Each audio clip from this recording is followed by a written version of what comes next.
And Grok, okay, Grok says the radial patterns, assuming that's what you meant in this video, show omnidirectional energy spread more consistent with an explosion shockwave than a linear 30-06 bullet trajectory based on forensic imaging analysis. Official reports confirm a sniper bullet to the neck. Raw footage and independent forensics are needed for certainty. So basically you have video that is being analyzed for vectors that you are with energy spread, and the AI is validating what this guy says, which is that this was an explosion, not a bullet. Okay, so at least just so you know, as we go through this video, the punchline is going to be that there's a lot more to his theory. He says there's no bullet. Like that's the actual one of the purposes of his entire analysis was he's like, there's no bullet. Like I did this, like I can capture energy spread with the tools that I have. There's no bullet. So I will let you guys see all of that and more, because we got other stuff to go over, because we also got the full breakdown of what the official story from TPUSA is of why there was no exit wound, and it's interesting. So I apologize, it's a long intro, but I just wanted to make sure that you didn't go through 25 minutes listening to me completely try to invalidate this theory if like this changes things in a big way. So I wanted you guys to have that information going in. All right, Jesse on Fire, welcome back. Lots to talk about, okay? So we have a bunch of information coming out that I will go through in a second, but a lot of it actually has to do with the remote detonation like theory or whatever, because there's a guy who does this huge report, which I'll show you in a second, that supports that. But I am going to tell you in this video that there is a major flaw in the Israeli remote bomb theory, that basically when I thought about it and really like put it in my brain, I think it invalidates the entire thing. Okay. I think, right? So I'll throw it out to you guys exactly what I'm talking about and where I pulled it from frames. Pixel artifacts show radial patterns, but without independent forensics, it's speculative. More raw data is needed for clarity. Okay. So based on this is obviously Grok.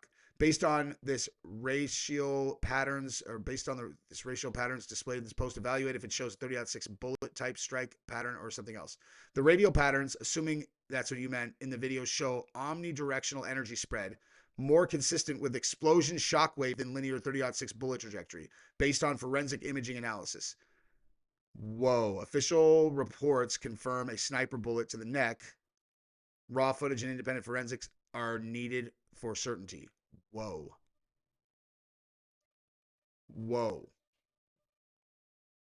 Okay, well, I guess that basically invalidates everything that I said, questioning this theory. Wow. Okay. Honestly, I think that is it for our video. I was going to show you guys this. I'll just tell you, okay? There are two versions of this video. In one of them, he nods when the judge gives him some instructions, and someone took the footage and edited it to make the nod that he gave like match with when the judge is reading the accusation saying that he shot Charlie Kirk because of his political beliefs, and then he makes that nod, and they edited it to make it seem like he was nodding at the accusation, okay? Now, obviously, this is important because if we're saying that this is some kind of Israeli plot or whatever, the most important part of that after the deed is done is getting your lone shooter to be the single person who is responsible for this, and then making it all go away. Like that's like the standard operating assassinate a political figure playbook. And so it could have just been someone who was, being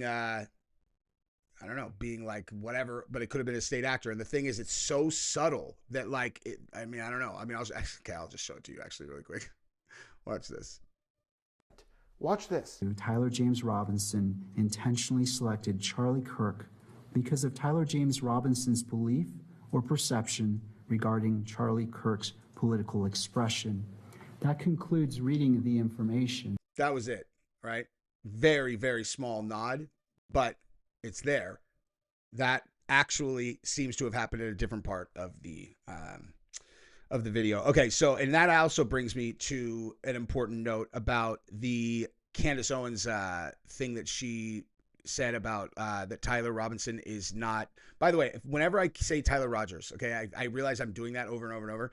It's because I know a guy named Tyler Rogers was in my fraternity. Very notable character for a very specific reason that I won't get into right now. But like, so when I start Tyler it's like it always just goes Rogers.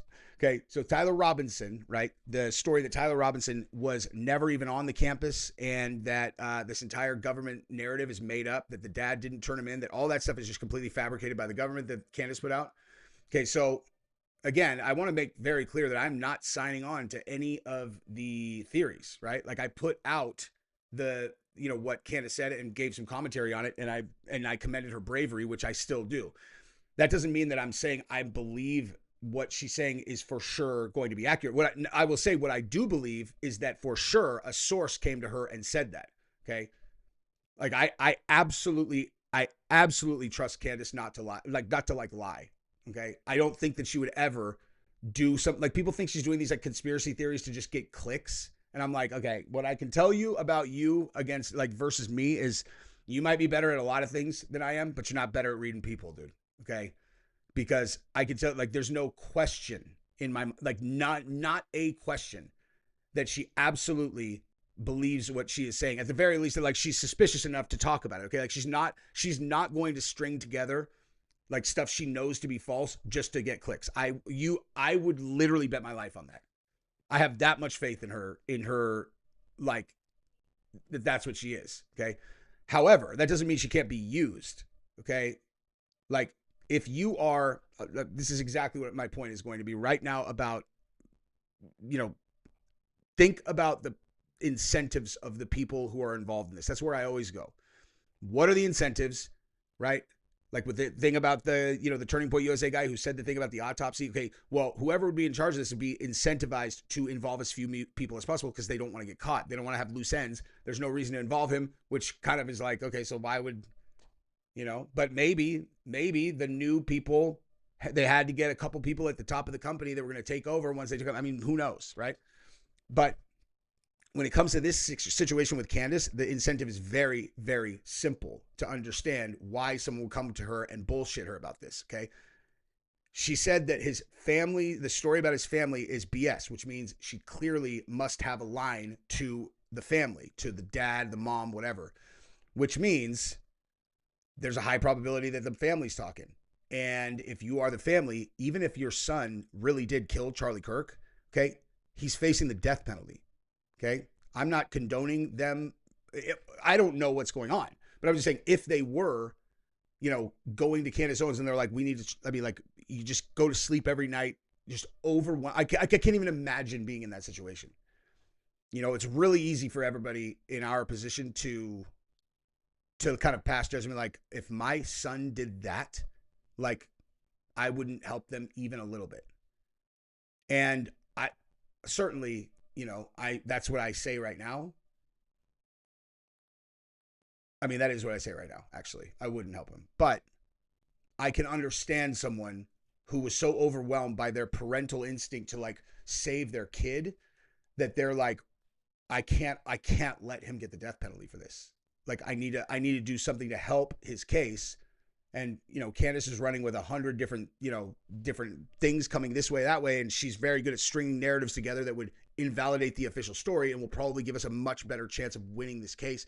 So let's tell her this, you know what I mean? I mean, that's easily a way where what she's saying could be true and simultaneously not actually represent what happened here in this case. You understand what I'm saying? But who knows? Could have been Israel. All right. Love you guys. Bye-bye.